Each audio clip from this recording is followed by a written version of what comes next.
Bienvenue dans cette table ronde. Alors Charles Pépin nous parlait à l'instant du courage comme de l'objectivité et le courage du réel, évidemment, avec la vérité. C'est ce qu'on va aborder dans cette table ronde avec nous autour de la table. Une journaliste, une essayiste, un avocat et un médecin. On va résumer ça comme ça, on va aller dans les détails après. Journaliste, avocat, médecin, 3 professions où la recherche de la vérité est centrale, véritablement, que ce soit pour raconter des faits quand on est journaliste, détecter ou annoncer une maladie à un patient quand on est oncologue, ou tenter de s'approcher le plus possible d'une vérité dans l'accompagnement de son client quand on est avocat. Alors peut-on parler de la vérité ? Ce sera le premier, évidemment, chapitre de cette table ronde. Et quand bien même on se met d'accord sur une définition, finalement, comment avoir le courage de la voir, cette vérité, de la décrire, de la raconter et finalement de l'affronter. Alors je vais vous présenter tous les 3 d'abord. Avec nous pour en parler, Olivia Dufour, bonjour. Bonjour. Merci d'être avec nous. Vous êtes juriste de formation et après une carrière de journaliste juridique pendant 25 ans, vous êtes aujourd'hui chroniqueuse judiciaire et essayiste. Et vous avez notamment publié le livre « Justice et médias, la tentation du populisme ». On y reviendra avec quelques affaires éclairantes sur ce courage de la vérité au cours de la table ronde. C'est publié chez LGDJ en 2019. À vos côtés, Jean-Philippe Delsol, bonjour. Bonjour, Jean-Baptiste Cocagne. Merci d'être avec nous. Vous êtes avocat fiscaliste et président du think tank européen de l'Institut de recherche économique et fiscale. Vous êtes également essayiste. Et on verra en quoi le courage de la vérité peut s'affronter également dans votre profession. Et puis avec nous, enfin, Olivier Trédan, bonjour. Bonjour. Merci d'être avec nous. Vous êtes chef du département d'oncologie médicale au centre Léon Bérard de Lyon, centre de recherche contre le cancer. Alors tout d'abord, un premier tour de table. Le courage de la vérité, on va être assez classique, on va rester dans la norme pour parler de Charles Pépin. Qu'est-ce que la vérité, finalement, selon vous ? Vaste programme, mais on va tenter d'y répondre. Peut-être on va commencer avec vous, Olivia Dufour. Oui, c'était effectivement une question compliquée. Chez les journalistes, il y a un courant en ce moment que je n'apprécie pas forcément, qui consiste à dire que l'objectivité n'existe pas. Et que donc la vérité n'existe pas, et que parce qu'à partir du moment où on s'empare d'un fait pour le raconter, par définition, le fait de le raconter va forcément impliquer qu'on y mette quelque chose de personnel. Et donc, comme on y met quelque chose de personnel dans ce récit, que ce soit un récit par image, par son ou par écrit, forcément, on va le tordre, le modifier. Et donc, puisque c'est ainsi, alors il faut s'en contenter. J'ai tendance à penser que, bien entendu, ceci est vrai, mais que ce qui manque dans le raisonnement, c'est qu'il faut tendre, je pense, en tout cas moi c'est comme ça que je conçois le métier, tendre à cette objectivité, tendre vers cette vérité, rechercher cette vérité. Bien entendu, elle est peut-être supra-humaine, je n'en sais rien, après c'est une question philosophique tellement vaste qu'on pourrait en parler 100 ans. Mais voilà un peu comment le journalisme appréhende la question en ce moment, et ma réponse, ce serait ça. Donc, assez modestement, je pense qu'on peut quand même essayer, en tout cas dans notre métier, de dire soyons attentifs à l'exactitude des faits. Voilà, c'est beaucoup moins ambitieux que la vérité. Je pense que si dans le journalisme on arrive à être attentif à l'exactitude des faits, on a déjà fait une bonne partie du travail.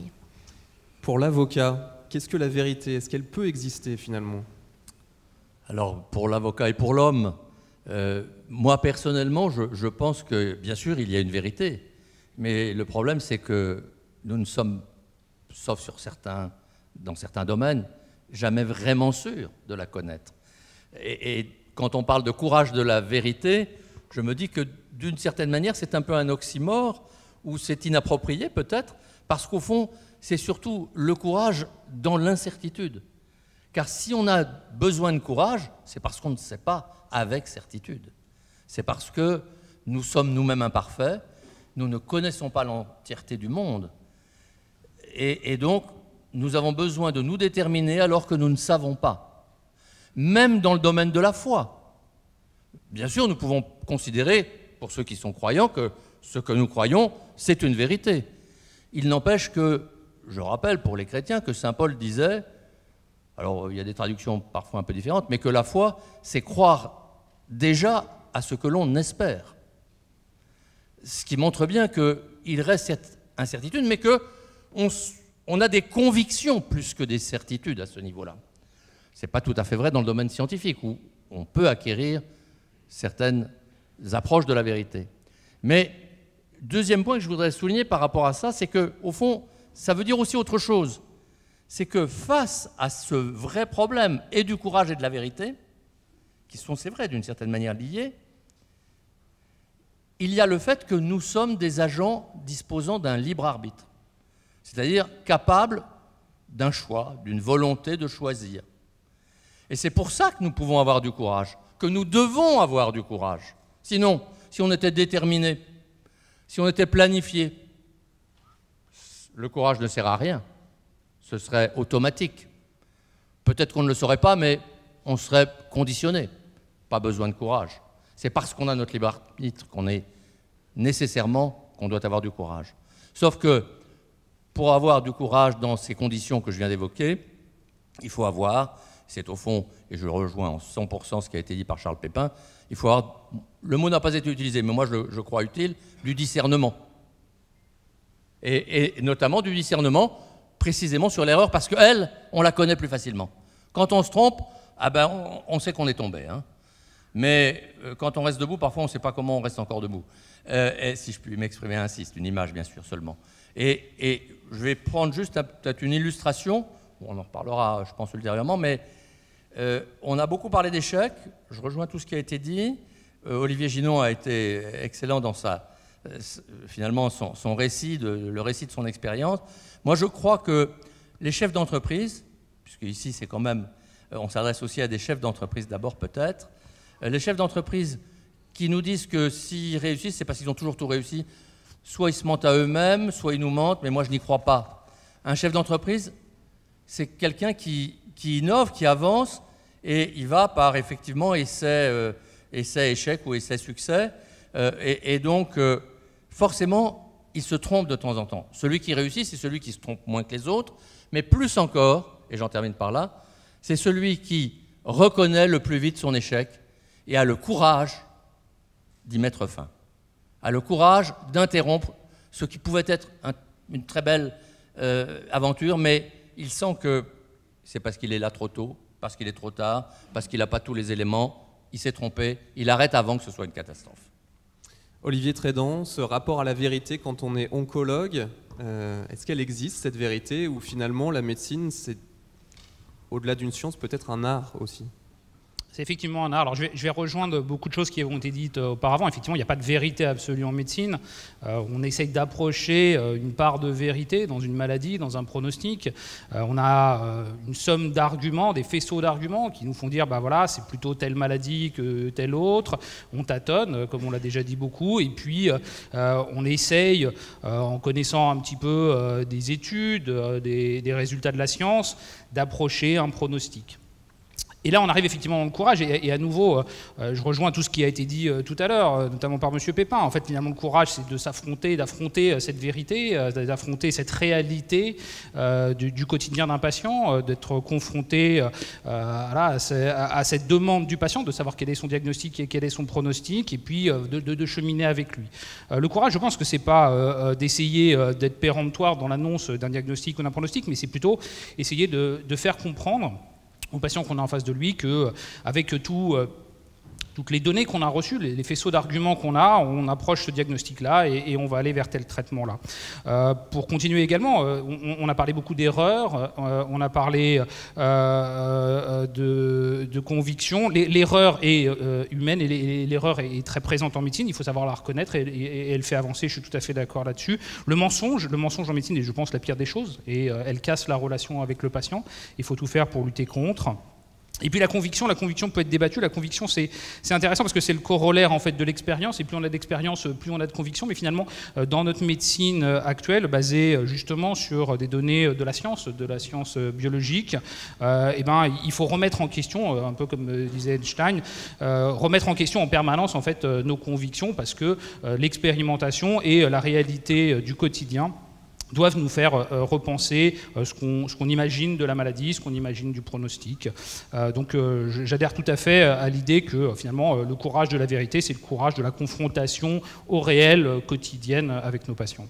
Mais cette confrontation, elle n'est pas facile et comme on le dit, est-ce que finalement toute vérité est bonne à dire? Elle est bonne à dire aux patients, au public, à son client? Est-ce que c'est une histoire de pédagogie dans l'annonce? Est-ce que c'est une histoire de timing? Est-ce qu'il faut tout dire? Quel est votre avis là-dessus, Olivier Trénan? Il y a deux conceptions en fait de la relation médecin. Par exemple, pour être très caricatural, il y a la version nord-américaine ou anglo-saxonne où on va asséner des chiffres. Vous avez un cancer, en ce qui me concerne dans ma pratique, avec tant de pourcents de risque de rechute, tant de pourcents de risque de mortalité. C'est froid. C'est factuel, c'est basé justement sur des données de la science et je pense que cette approche un peu anglo-saxonne, nord-américaine des choses peut être battue en brèche parce que là pour le coup je pense que ce n'est pas courageux d'asséner des vérités sans y mettre un minimum d'empathie ou de compassion. Et notre approche française, je trouve, ou on va dire latine, est probablement plus ajustée à la relation médecin-patient parce qu'on est plutôt dans le cheminement. Et je ne vais pas, du jour au lendemain, annoncer à mon patient, à ma patiente, vous avez un cancer, on a beaucoup entendu parler de cancer ce matin, vous avez un cancer, je vais vous faire de la chimiothérapie, il y a 20% de chances que ça marche, 40% de risque que ça ne marche pas. Non. Progressivement, en fonction de ce que le patient comprend, en fonction d'un vrai dialogue qu'on a instauré, donc d'un vrai chemin qu'on partage, je vais annoncer effectivement l'évolution du cancer et les risques inhérents à ce cancer. Et je pense que c'est plus courageux parce que, justement, pour rebondir avec ce qu'on disait avant, je me confronte à ce quotidien difficile du patient et je vais cheminer avec lui et je vais tout faire pour que cette alliance thérapeutique se fasse, c'est-à-dire que mon propos qui doit être clair, loyal, adapté, c'est ce que nous dit le législateur, il soit vraiment adapté et que ça puisse emporter l'adhésion du patient et qu'on puisse comme ça cheminer ensemble dans cette maladie et en espérant la guérison à la fin.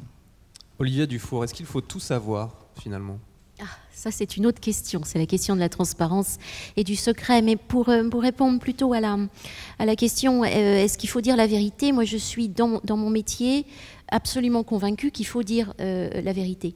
Mais à quoi se heurte-t-on? À plusieurs phénomènes. Alors, on sait, parce que ça fait partie de l'imaginaire collectif, notamment avec le film Les Hommes du Président ou encore avec le fabuleux film de Verneuil, 1000 milliards de dollars, que déjà pour un journaliste, l'ennemi, ça peut être le puissant qui va l'obliger à se taire ou qui va le menacer. Bon, ça peut être les grands groupes internationaux ou de façon réelle ou fantasmée, comme dans le film de Verneuil, ça peut être des politiques. Mais on a aussi, moi j'ai beaucoup plus expérimenté quelque chose qui me paraît s'aggraver avec les réseaux sociaux et qui est en fait la croyance collective. Et le journaliste, à un moment donné, va venir déranger une croyance collective. Parce que j'ai longtemps cru que la passion que j'avais de la vérité était unanimement partagée. Et en fait, je crois que non. Ça a été une de mes grandes découvertes de l'âge mûr. Et en fait, tout le monde n'a pas forcément envie d'entendre la vérité, notamment dans les médias. Et si je dis ça, c'est parce que les chroniqueurs judiciaires, donc qui sont des journalistes spécialisés qui passent leur temps dans les prétoires à rendre compte des procès, le savent bien, sur des affaires extrêmement médiatiques. Je pense à l'affaire Sauvage, à l'affaire Kerviel ou encore à l'affaire Barbarin. Il y a des croyances, il y a des légendes qui se façonnent dans l'univers médiatique, qui correspondent souvent à des peurs qui sont nichées au plus profond de l'inconscient collectif. C'est la peur de la pédophilie qui avait déjà donné lieu à cette catastrophe médiatique qui a été l'affaire Outreau. C'est la haine des banques qu'on a vu avec l'affaire Kerviel, qui s'est cristallisée dans Kerviel est innocent, ontologiquement innocent, parce que la banque est ontologiquement coupable. Or, on a bien vu, nous, chroniqueurs judiciaires, nous étions 90 accrédités aux 2 procès, puisqu'il a été jugé en première instance, en appel, en cassation, et l'affaire est retournée devant une cour d'appel. Il est absolument indéniable que Jérôme Kerviel a commis des infractions et que la banque ne savait pas, ne l'encourageait pas, parce que ça se résume en une phrase, aucune banque n'encouragerait un trader à investir 50 milliards, c'est-à-dire l'équivalent d'une fois et demie les fonds propres de l'établissement. C'est sûr et certain, on a été 80, il y a eu 3 semaines de jugement à chaque fois, il n'y a rien, on a gratté jusqu'au bout, et croyez-moi, il y a beaucoup de journalistes d'investigation, notamment dans des médias comme Mediapart, qui ont gratté, qui n'ont rien trouvé. Mais la légende plaisait à tout le monde, parce que tout le monde avait une dent contre son banquier, parce que l'histoire était belle, parce que David contre Goliath, ça plaisait aussi aux salariés contre son entreprise. Et quand les journalistes essayent de dire non, les chroniqueurs judiciaires, non, Kerviel n'est pas innocent, moi je l'ai vécu, j'avais un blog à l'époque, je me faisais insulter et menacer. J'étais évidemment un suppôt des banques, un suppôt du grand capital, un suppôt de je ne sais quel monstre indéterminé. Voilà, donc il y a des fois, les gens ne veulent pas entendre la vérité. On a revu ce phénomène avec l'affaire Barbarin. L'affaire Barbarin, d'abord, est très mal nommée. Il y a sans doute une affaire Prénat, il y a une affaire Prénat, mais il n'y a pas d'affaire Barbarin, excepté dans le cerveau de quelques journalistes et d'individus qui ont voulu fabriquer une affaire Barbarin. C'est une affaire Prénat, pas une affaire Barbarin. Bon, on l'a vu en cour d'appel, moi j'en étais convaincue comme beaucoup de juristes dès le départ, mais c'est pareil, si je dis ça sur les réseaux sociaux, ça m'est arrivé de voir que j'étais classée dans la liste, parce que sur Twitter vous pouvez être classée dans une liste, je suis classée, Olivia Dufour, dans la liste des pro-pédophiles. Voilà. Parce que je dis la vérité, celle que j'ai vue s'exercer en matière judiciaire. Alors vous me direz pourquoi la vérité judiciaire serait au-dessus de la vérité journalistique. Parce que la vérité judiciaire se donne un mal fou depuis des centaines d'années pour affiner le processus qui va permettre d'arriver à cette vérité, que d'ailleurs avec humilité, elle qualifie toujours de vérité judiciaire. Mais on entend des témoins, on explore un dossier jusqu'au bout, on entend les personnes, on fait un travail beaucoup plus approfondi que le travail du journaliste. Et donc, j'ai tendance à penser que la vérité judiciaire approche plus près de la vérité que la vérité journalistique, et donc qu'on a raison de l'opposer aux croyances, même si ça dérange le public qui préfère l'idée première qu'il a pu se faire d'un dossier. Mais alors, c'est une question de timing, c'est-à-dire que certaines consciences ne seraient pas prêtes. Il faut quand même préparer le terrain ou finalement il n'y a rien à ça faire. Ne sert à rien. C'est ce qu'a écrit Pascal Robert-Diard. Je ne sais pas si vous vous souvenez un tout petit peu de l'affaire Kerviel, mais comme il avait été condamné en appel, il avait fait un recours en cassation qui suspendait l'exécution de sa peine de prison. Je crois qu'il était condamné à 2 ou 3 ans de prison. Et pendant le laps de temps entre l'audience de la Cour de cassation et la décision de la Cour de cassation, il est allé voir le pape. Bon. Habituellement, quand on fait un pèlerinage, on y va à pied, on revient en avion, mais Jérôme Kerviel ne fait rien comme tout le monde. Donc en fait, il y était allé en avion, il était revenu à pied. Vous devez avoir ces images dans la tête. Il avait son petit sac à dos rouge et il tournait sur les chaînes d'information en continu. Et il a bien fallu un jour qu'il arrive à la frontière française, Vintimille, et là, il risquait, enfin c'était plus qu'un risque d'ailleurs, il allait être arrêté par les forces de l'ordre pour exécuter sa peine de prison. Et ce soir-là, il est invité aux 20h, en invité en duplex, carrément.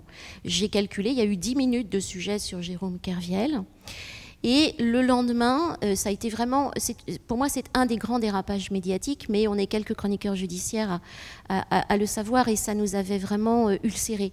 Le lendemain, Pascal Robert-Diard, qui est la grande chroniqueuse judiciaire du monde, prend sa plume, ce qui est assez rare, et rédige une tribune dans laquelle elle dit « La justice ne peut rien contre ce Goliath médiatique ».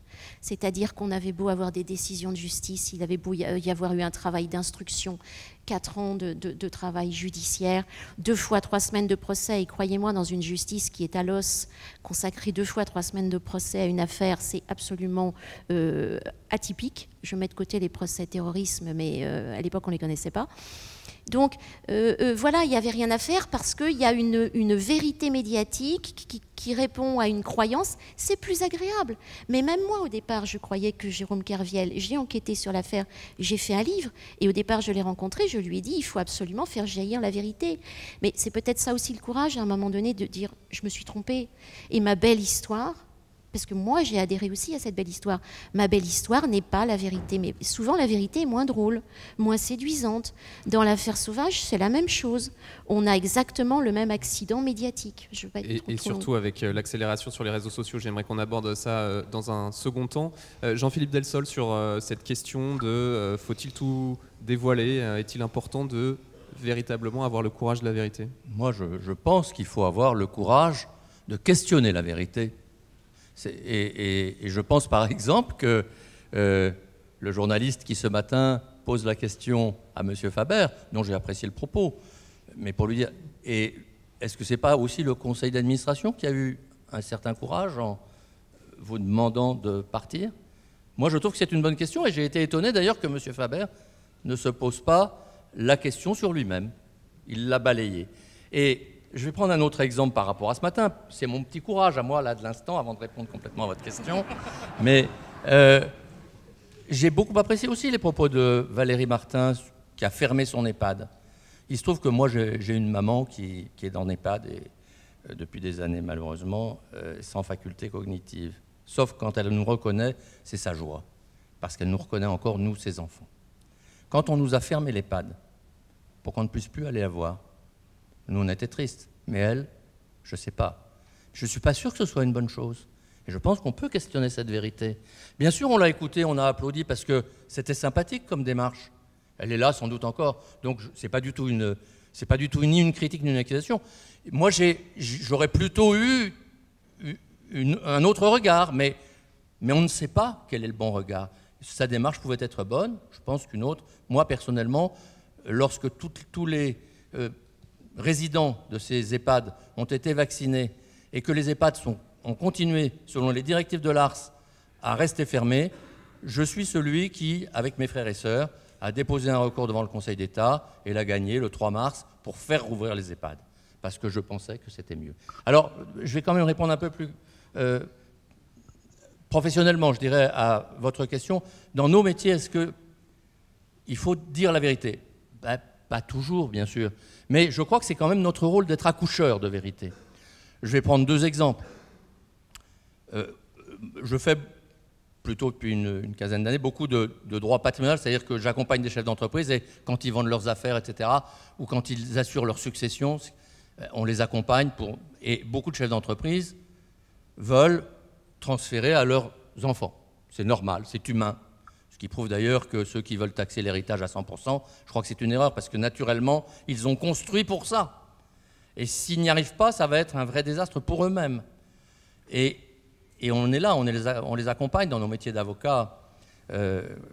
Et au fond, parfois, notre rôle, c'est de leur dire, vous savez, monsieur, madame, votre fils, il n'a pas les qualités pour ça, il va aller à la catastrophe. Notre rôle, c'est de leur dire ça. Gentiment, comme on peut. Il arrive qu'on soit entendu, puis d'autres fois non. Je vais prendre un autre exemple, beaucoup plus difficile. Et je vous raconte, ça m'est arrivé 2 fois dans ma vie, une histoire du même type, je vous la raconte.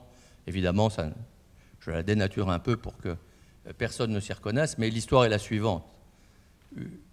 Un client que je connaissais bien, avec lequel on avait suivi un certain nombre de choses, et il y avait une relation de confiance.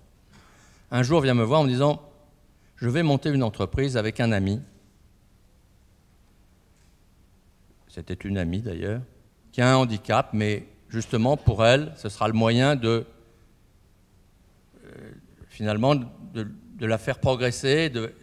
Cette femme, il me l'a fait rencontrer plusieurs fois, avait énormément de qualités, mais elle avait un très gros handicap.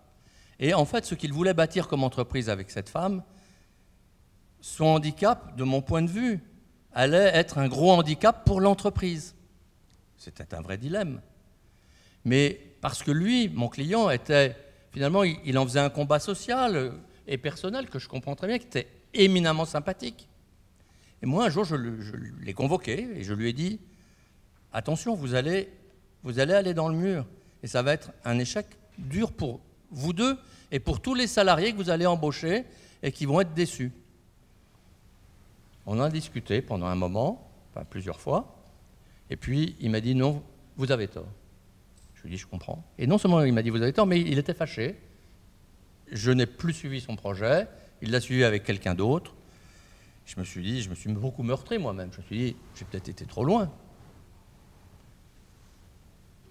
Par malchance, je dirais pour lui, parce que 2 ans plus tard, il a fait faillite. Et il a eu ce courage, lui, de revenir me voir en me disant « Pardon, vous aviez raison. On s'est tous fait mal. » Mais Est-ce que je devais le dire? Au fond, je n'en sais rien. Il n'empêche que parfois, je crois qu'il faut savoir le dire.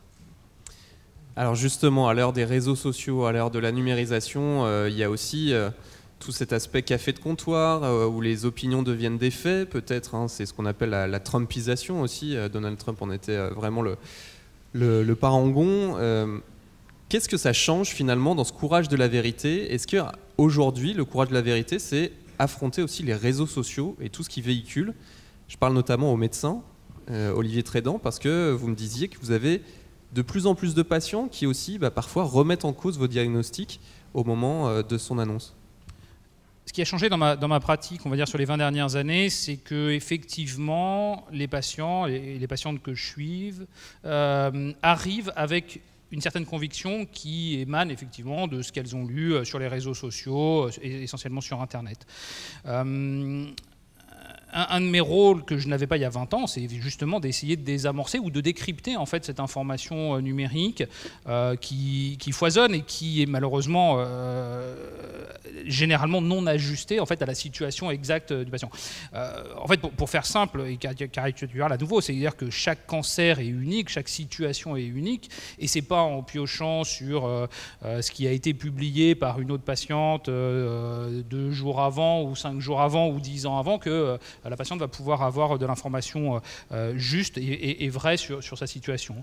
Et donc effectivement, je vais passer plus de temps à reformuler les choses, à essayer de lui faire comprendre que non, ce qui a été décrypté par elle sur Internet n'est pas correct. C'est compliqué parce que ça rend la relation déjà au départ, au tout début de ce chemin que j'expliquais tout à l'heure, déjà conflictuelle, puisque la première chose que je vais lui dire, c'est je pense en fait que ça ne correspond pas à vous, et donc mettez tout ça à la poubelle, et donc ça biaise à mon avis dès le début de la relation les choses, et regagner de la confiance par derrière, c'est un exercice qui n'est pas facile. Bon voilà, c'est la réalité du quotidien, et à nouveau il faut s'y confronter. Olivia Dufour. Nous, on a le même problème que le médecin, c'est-à-dire qu'on a déjà toutes ces croyances que j'évoquais tout à l'heure qui, au lieu de rester au comptoir, se diffusent par écrit et donc deviennent absolument virales. Et puis, on a quelque chose de plus dangereux qui est une menace directe qu'on ne connaissait pas quand j'ai commencé le métier il y a presque 30 ans, parce qu'à l'époque, on était protégé par le rédacteur en chef, c'est-à-dire que c'est lui qui recevait les lettres d'insultes, c'est lui qui savait garantir l'indépendance de sa rédaction, et c'est lui qui répondait ou qui ne répondait pas. Avec l'arrivée de ce qu'on a appelé le Web 2.0, où les gens pouvaient interagir avec nous, on a fait, à mon avis, un progrès, parce que finalement, ceux qui nous payent, ceux qui nous demandent de travailler, ce sont les citoyens, et par une espèce de paradoxe, on était plutôt connecté à une forme d'élite et totalement déconnecté des gens qui attendent qu'on travaille et qu'on les informe. Donc moi, je l'ai vécu plutôt bien parce que ça me paraissait très positif, mais il y a un revers à la médaille qui est terrifiant, c'est qu'on se fait insulter, c'est que ça se transforme en outil de pression. Hier, je réfléchissais à ce que j'allais dire ici d'un peu utile, et je me mets sur les réseaux sociaux et je vois que ma consoeur Emmanuelle Ducrot, journaliste à l'Opinion, se fait insulter de façon terrifiante. Elle a été littéralement l'objet d'une campagne de harcèlement pour avoir critiqué une émission d'Élise Lucet qui portait sur le glyphosate, par exemple, parce que les journalistes peuvent aussi s'agresser entre eux. Et Emmanuelle Ducrot, critiquant une émission un peu caricaturale, c'est vrai parce que je l'ai vue, elle était caricaturale, pendant des mois, je dis bien des mois, a fait l'objet d'une campagne de dénigrement sur Internet. Je ne sais même pas comment elle a tenu, sans doute parce que sa rédaction l'a soutenue. Donc on a ce problème-là, c'est qu'on a le public maintenant en direct, avec des gens qui souvent sont anonymes et qui donc sont complètement décontractés. Et en plus, on voit qu'on constate une violence croissante sur les réseaux sociaux, au point que les gens ne se rendent même plus compte. Hier encore, Christine Kelly fait un tweet pour dire qu'elle a reçu une lettre de quelqu'un qui veut la décapiter. Bon. Ce qui est quand même assez terrifiant. Toujours hier, et franchement je ne l'ai pas fait exprès, une tribune est sortie dans Le Monde, 38 sociétés de rédaction, qui demandait au gouvernement de s'intéresser de plus près au traitement de l'information sur l'extrême droite parce que plusieurs journalistes avaient été menacés, agressés, etc. Voilà, on en est là. Alors on peut dire, oui, ce ne sont que des menaces, etc. Dans 98,8% des cas, oui. Mais je rappelle, pardon de dire des choses complètement sinistres, je rappelle qu'au mois de janvier 2015, des gens qui faisaient des petits dessins, de gentils petits dessins. Je vous assure, j'étais au procès des attentats de janvier 2015. Quand vous voyez les survivants, quand vous passez une journée dans le récit méticuleux de cette horreur, 11 morts chez Charlie, un cadre de chez Sodexo et 10 journalistes pour des dessins. Donc ça veut dire que ça n'est pas une menace totalement, elle est, je l'espère, terriblement résiduelle, mais c'est une menace. Et même si on n'a pas peur de mourir, ce qu'il y a au bout et ce qu'on expérimente tous les jours, c'est ce que j'appelle la mort sociale. C'est-à-dire que quand vous faites l'objet d'une campagne de dénigrement parce que vous avez osé dire quelque chose, je vous disais tout à l'heure, à partir du moment où j'explique dans l'affaire Barbarin, je ne défends même pas Monseigneur Barbarin, j'explique ce que c'est que la réalité judiciaire. Mais pour des gens un peu excités, expliquer, c'est défendre. Et pour des gens un peu hystériques, défendre, c'est être pro-pédophile. Donc encore une fois, ça me désole, on ne peut pas y faire grand-chose. Je ne suis pas moralement, socialement morte, mais c'est quand même prodigieusement injuste pour avoir juste voulu informer de subir ça. Mais est-ce que ça veut dire qu'il faut être encore plus courageux dans ce contexte? Quel est votre point de vue là-dessus? Ben, c'est très effrayant. Moi, il y a des choses que je ne dis pas sur les réseaux sociaux. Il y a des causes que je pourrais défendre, je le dis très franchement, et je ne le fais pas. Il y a beaucoup de choses que je fais. Je ne sais même pas si c'est du courage, d'ailleurs mes amis le savent, c'est que le courage ce serait parfois peut-être de me taire. Donc, mais le fait est que parfois il me reste quand même un brin de sagesse pour me dire ce sujet-là, je touche pas. Je touche pas parce que vous vous faites mais pulvériser. Alors il y a des prolongements, par exemple je venais de créer une petite association de journalistes juridiques pour avoir commis 2 erreurs, la première dans le dossier Barbarin et la deuxième en réagissant sur l'affaire Adèle Haenel parce qu'elle avait préféré aller voir Mediapart que saisir la justice pour se plaindre d'un harcèlement sexuel. J'ai eu une espèce de révolte à l'intérieur de mon association et j'ai dû laisser les clés de l'association. Voilà, c'est ça la sanction sociale. Bon. Donc, évidemment, le courage s'installe à ce niveau-là, c'est-à-dire il y a un moment donné, il faut faire des arbitrages en se disant jusqu'à quel point je veux aller, jusqu'à quel niveau de risque je veux aller. Mais ce que je voudrais souligner, puisqu'on a la chance de pouvoir en parler, c'est aussi que c'est un problème de société qui me paraît très grave.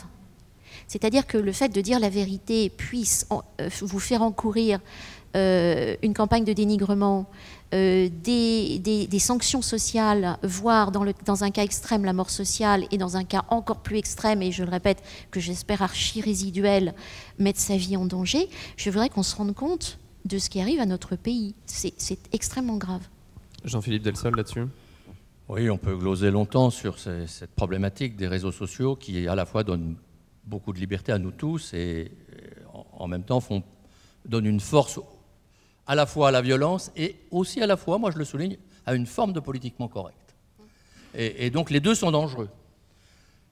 J'ajoute qu'on ne peut pas tout demander aux réseaux sociaux. Ce sont des plateformes et en théorie, ils doivent laisser s'exprimer. Je suis très frappé, moi, comment cet employé de Facebook, j'emploie l'ancien terme, finalement dénonce son employeur et les réseaux sociaux et ses réseaux, non pas parce qu'elle trouve qu'il n'a pas laissé la liberté ou autre, c'est parce qu'en fait, il n'a pas empêché de parler des gens qu'elle n'aime pas. Quand on lit ce qu'elle dit, c'est ça, c'est pas autre chose. Et donc c'est aussi dangereux finalement de faire comme elle fait, de le dénoncer, que ce que fait Facebook, qui effectivement, d'une certaine manière, a aujourd'hui un pouvoir incroyable de favoriser tel ou tel ou de punir tel ou tel. Je crois, pour ma part, qu'il faut garder quand même comme ligne de conduite que ce qu'on croit être, vous voyez que je suis toujours plus prudent, ce qu'on croit être la vérité, si on le fait avec intelligence, avec conviction, avec modestie, avec prudence, ça fait beaucoup, mais quand même, avec tout ça, il ne faut jamais cesser de continuer à le proclamer. Et j'ai tendance à dire que dans ce cas-là, à la fin, on y arrive quand même. Ça sert à quelque chose, finalement. Ça sert à quelque chose. Une question qui est venue du public pendant ce débat sur les réseaux sociaux, est-ce que finalement, le courage, aujourd'hui, ce ne serait pas dans l'intelligence artificielle? Et plus, voilà, si après les réseaux sociaux, la vérité et ce courage de la vérité venait de l'intelligence artificielle. Est-ce que quelqu'un a quelque chose à dire là-dessus? Oui, c'est un sujet qui est passionnant, mais est-ce que ça veut dire que on irait chercher quoi, une vérité scientifique? Quel est le sens de la question? Et que donc on laisserait une intelligence... Parce que l'intelligence artificielle, si je peux me permettre, et qu'on me corrige si je me trompe, mais le dernier livre que j'ai lu là-dessus avait 2 ou 3 ans, ça n'existe pas. Il faut arrêter avec ce mot-là. C'est juste des algorithmes qui ont le niveau 0 de l'intelligence, comme le dit un philosophe allemand que j'aime beaucoup, qui est celui de la corrélation. Donc...